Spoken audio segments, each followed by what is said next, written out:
Guys, so I'm here at the lake house, so you can see the lake behind me, and I have a fun video, fun couple of videos to make. So let's get started. This first video I'm going to make is DCP tips and tricks, so the Disney College Program tips and tricks. I did the Disney College Program in 2022. And I worked at Disney's All-Star Music Restaurant, Intermission Food Court.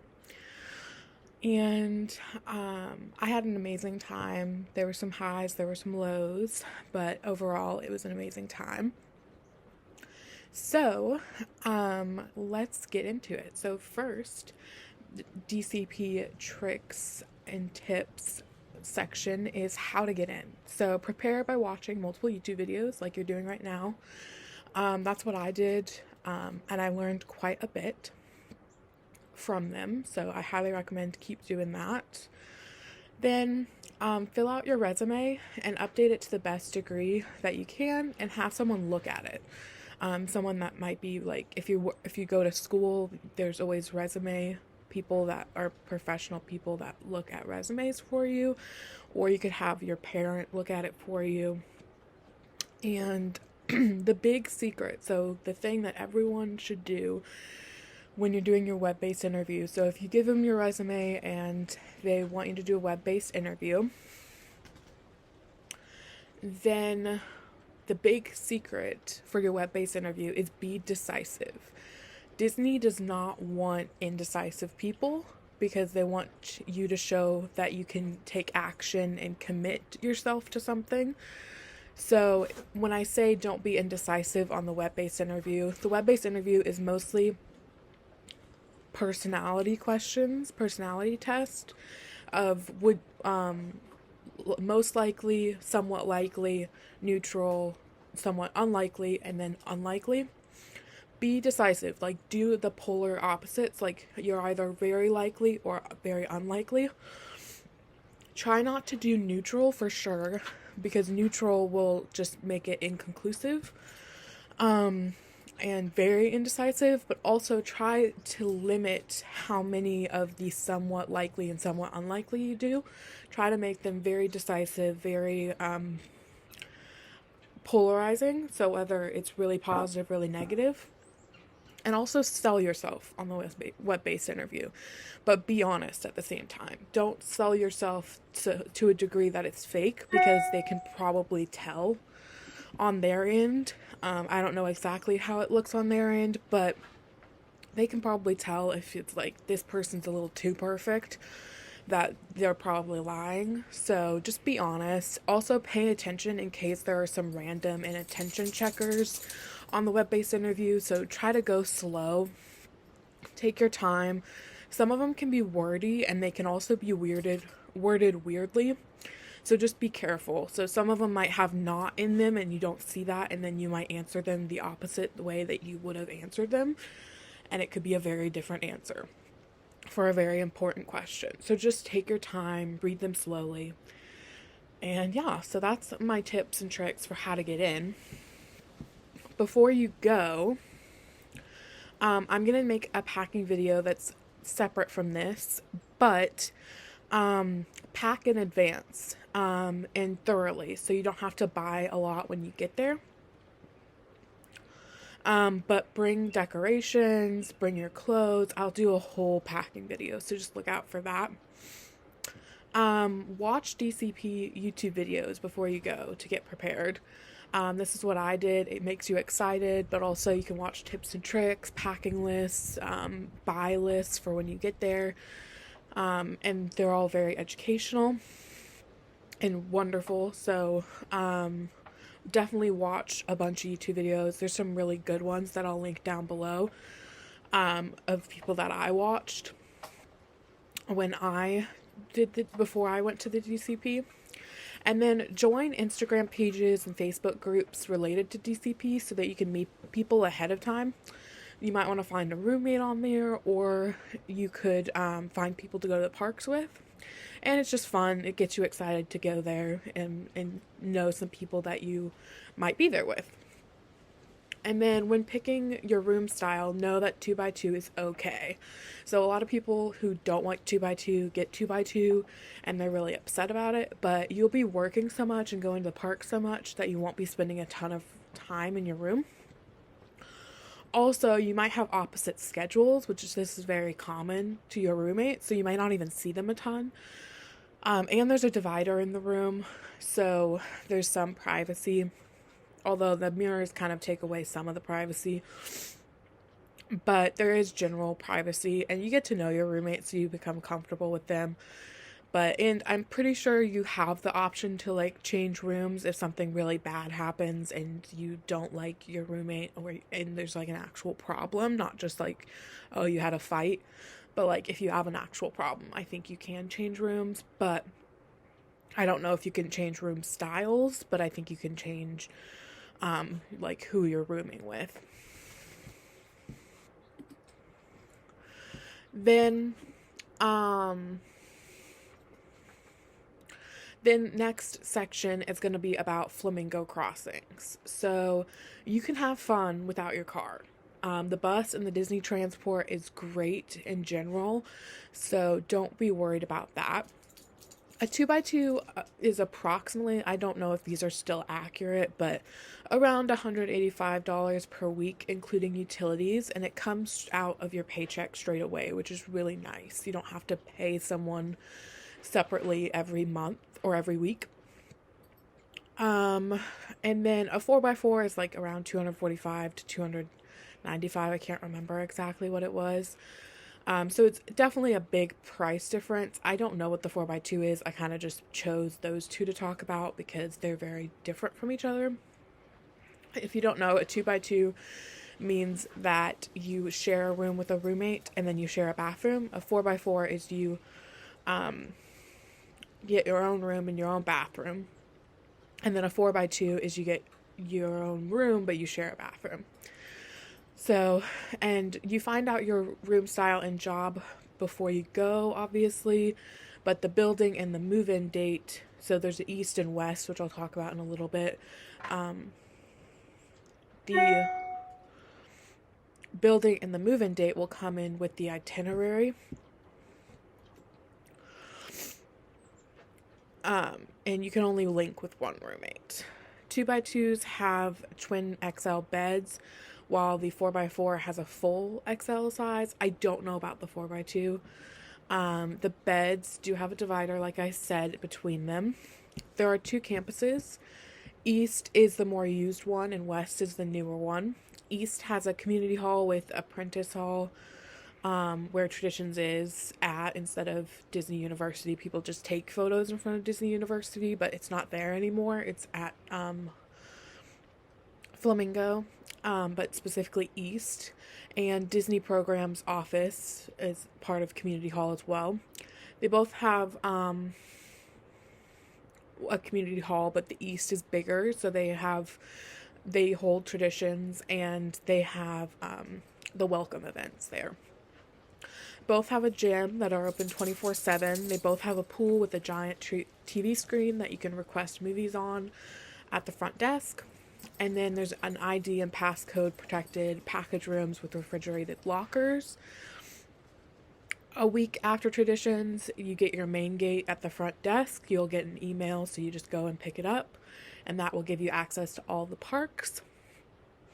Then go to welcome events at East. You can get free food, characters, photo booths. There's good DJs. It's a fun time. They're all themed. So every time there's a big group of CPs that come, new arrivals that come, they have one of these welcome events. And mine was a lot of fun. I only went to mine. I didn't go to other ones, but I wish I would have because they're really fun. Then there is a Target across the street from Flamingo and a Walgreens and like a Five Below and a Dollar Tree, I think. I may be wrong. Maybe the Dollar Tree's over by the Target that you have to take the bus to. But there's a couple things across the street from Flamingo, but just know that the Target across the street is very small, but it's decent. So that if you need a lot of stuff, you might want to go to the Target that's on the bus route. So, yep, there's that. There's a washer dryer in the room. It's included in rent, and there's also a microwave, a stovetop, oven, fridge, and dishes provided. So there's plates, silverware, and cups, I know for sure. And there's also plenty of space. So there's a dresser, there's a tabletop, there's a closet, and in your room there's underneath storage, and then there's a spot behind the underneath storage to put your suitcases. There's lots of storage in the bathroom. And so it's great. So there's lots of space. So don't feel like you have to be super limited on what you bring. I was limited by my suitcase size and weight, but if you drive, like, you can feel free to bring as much as you'd like, especially so that you don't have to buy a lot of stuff down there. When you're there, so I have some really good advice for when you're there. So if you don't like your job, you can't ask for a different one. You can ask for a different location. But wait and give it a shot, because especially when you listen or when you figure out your location, you might be like, that's not the one I wanted. I want to change it. But go to it, try it out, because the people and the atmosphere of the job may inspire you to stay. Because I had a similar thing that I was looking into changing it before I even went. Like, after I would go there for a little bit and then I was going to change it. Like, I was going to try to find an excuse to change it, just because I wanted to be in the parks and I wanted to do merchandise or attractions. I didn't want to be in food and beverage, especially at a resort that was like a value resort. But I loved working at the All-Star Music Food Court. Because it's way more chill than the parks. I worked mornings and I could go to the parks after my shift, and the people were incredible. So there's always benefits in a job. There's always drawbacks. So maybe the benefits will outweigh the drawbacks if you just go and try. So don't just give up on it straight away. You might really like the job.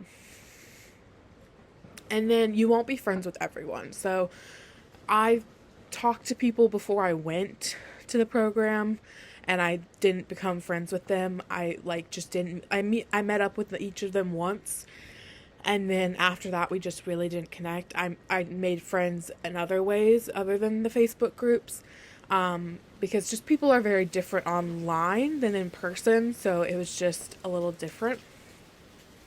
But also in a sense, so that's like with friends, but also in the sense of people you work with. Disney is an expensive park. So your higher-ups and guests that have really high expectations of you and your service, your customer service.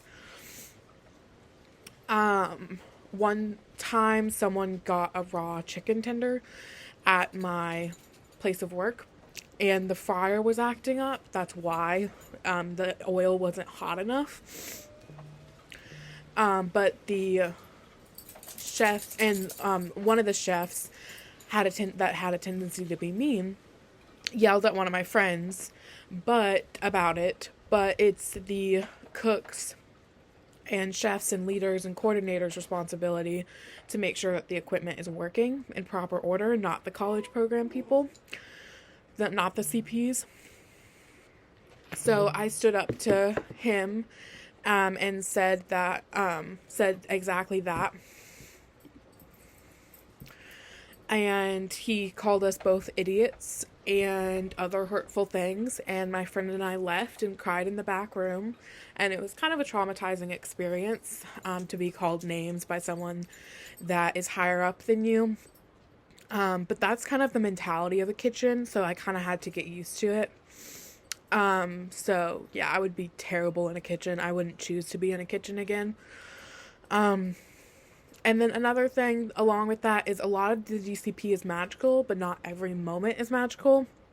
There'll be days that you get covered an inch thick of ketchup, of a 20-pound box of ketchup, and you just have to clean it up and move on. When I was training, my trainer spilled a whole bunch of ketchup, and I had to clean it up, and I got it all over me because it like sprayed out of the box when it fell to the ground.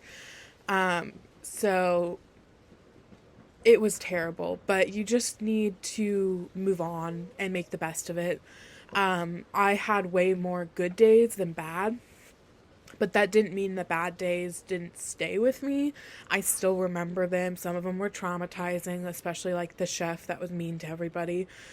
But you have to remember that it is expensive, so people have high expectations, and the guests will probably be tired and hot from being in the parks, and they may take it out on you.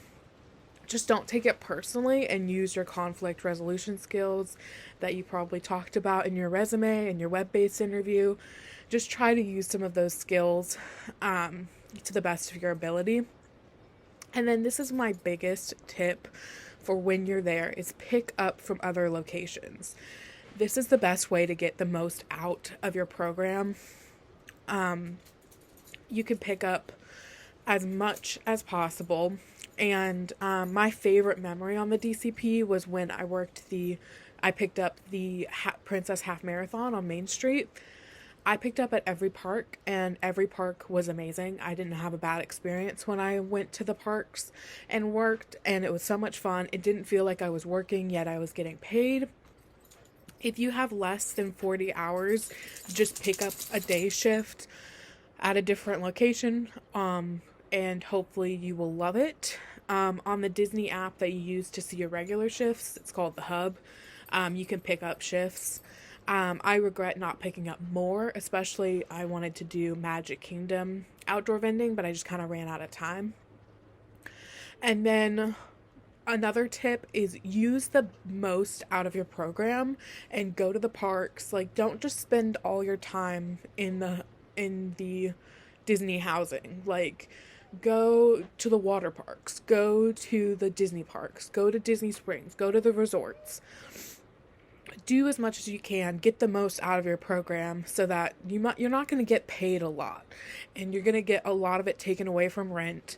But the reason you're there is for the experience and for the magic, and so enjoy that magic while you have it. So just get the most out of your program. And then also asking for days off, just request it early on the Hub.